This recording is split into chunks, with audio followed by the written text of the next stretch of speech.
The Psychological Reconstruction of Iran, Article 9, Part 2. National Reconciliation. How can a nation become one again after dictatorship? In the previous article, we explored how transitional justice can break the cycle of revenge. But justice is not the end of the journey, it is the beginning. Once justice has been pursued, a deeper question emerges. How can people who have lived for years under repression, fear, hatred, and division once again see themselves as one nation?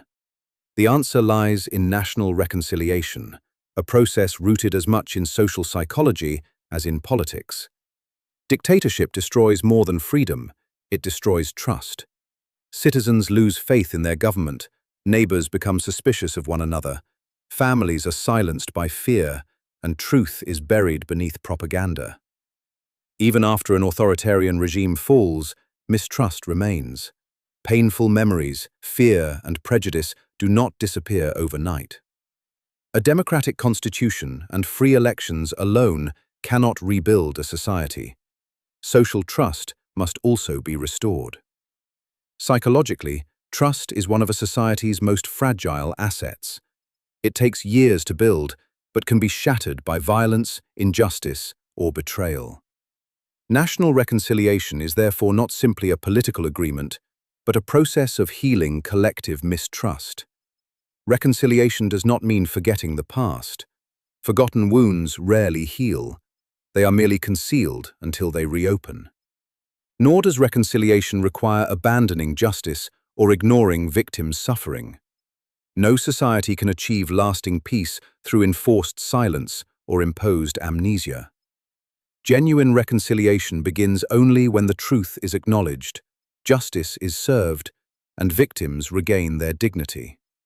Reconciliation should not be confused with forgiveness. Forgiveness is a personal moral choice that can never be demanded of victims. Some may forgive, others may never be able to. Both choices deserve respect. What society requires is not compulsory forgiveness, but a shared commitment to equal rights under the law for every citizen. Reconciliation begins when the image of the enemy is gradually replaced by that of a fellow citizen. Authoritarian regimes survive by dividing society into us and them, teaching each side to fear the other.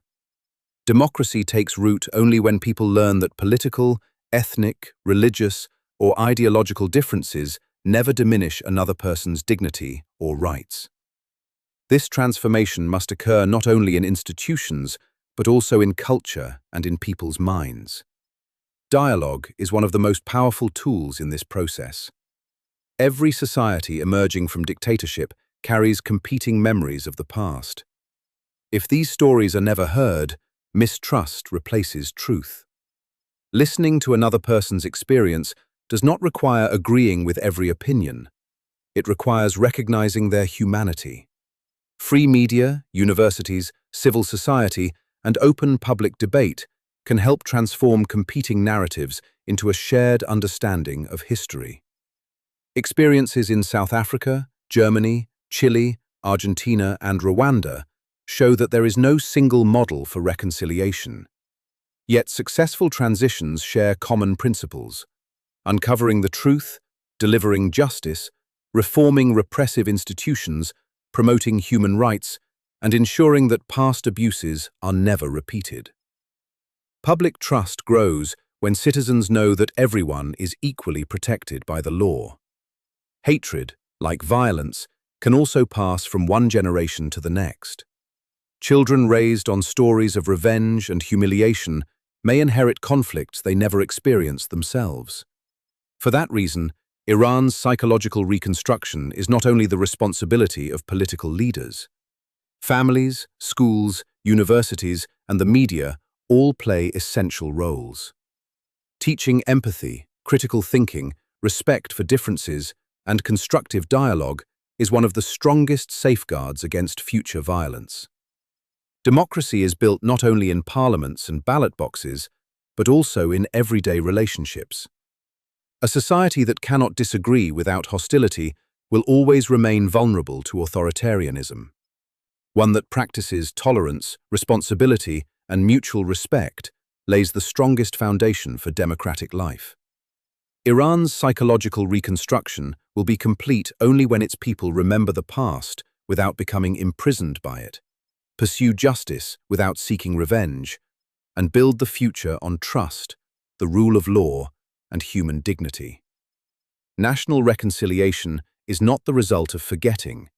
It is the result of truth, justice, and shared responsibility. Reconciliation begins the day every Iranian accepts that no one, regardless of political beliefs, ethnicity, religion, gender, or personal history, is less deserving of life, freedom, and dignity than anyone else. That shared conviction marks the true beginning of democracy and the deepest sign of a nation's psychological recovery. Mahmoud Ashkanian, neuropsychiatrist, Ph.D.